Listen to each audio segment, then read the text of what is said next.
Every step, an earthquake, every sound, a storm. I must fight it, Vicki thought. She dug her fingers into the earth, gripping hard, breathing deep, and slowly the sensation passed. A shadow fell over her, and Thelar reached down, offering a hand. We need to move on.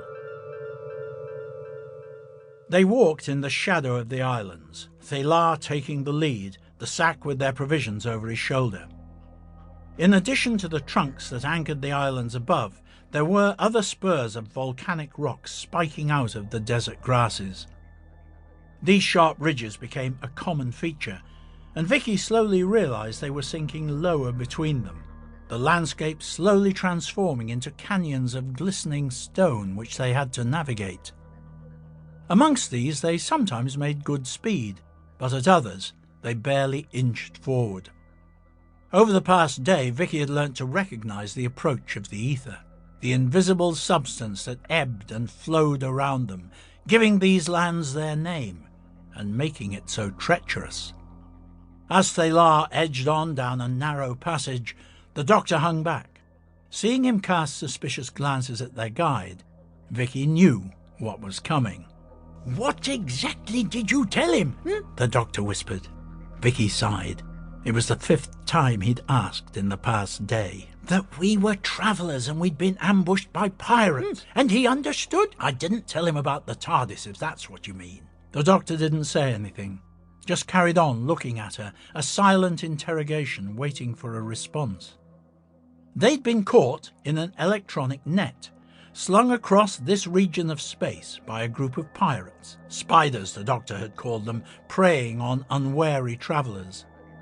Vicki shrugged. "I explained that we'd been caught in a trap. You and I had escaped, and Stephen wasn't so lucky." The doctor tapped a finger against his lip as he considered. "Very well," he said. "What's done is done. We shall just have to hope your judgment is sound where this young man is concerned." "I still don't understand why they brought us here," Vicki said. "Why not?" The doctor waved his arm. "A primitive backwater, far away from prying eyes. Something of a tradition for pirates, as I recall. From what those old fools had to say, we're not the first prisoners they've brought here." Those old fools, Vicki thought, the elder sages of Thelar's village, who'd refused the doctor's request for a guide. It was only a chance meeting with Thelar that had procured any help at all, and they'd needed the help. A typical piece of trickery from the doctor had allowed the pair of them to escape the pirate ship as it had come into land. When Vicki realized Stephen hadn't made it out with them, she'd been frantic. But the doctor had just smiled and produced an instrument from his coat pocket. The device was like a sextant, and had enabled him to track the pirates, and therefore Stephen and the TARDIS, to their final destination. It had taken them a few days cross-country to reach Thelar's settlement, and that was where they learnt of what lay ahead. The Etherlands, the villagers had called it, an area where they never ventured, and where those who did were lost forever, victim to its invisible power. It was an insurmountable force of nature, and one that had to be crossed if they were to see their ship and their friend once more. There hadn't been any boundary to the Etherlands that was obvious to the naked eye, but Thelar had known precisely where they'd started.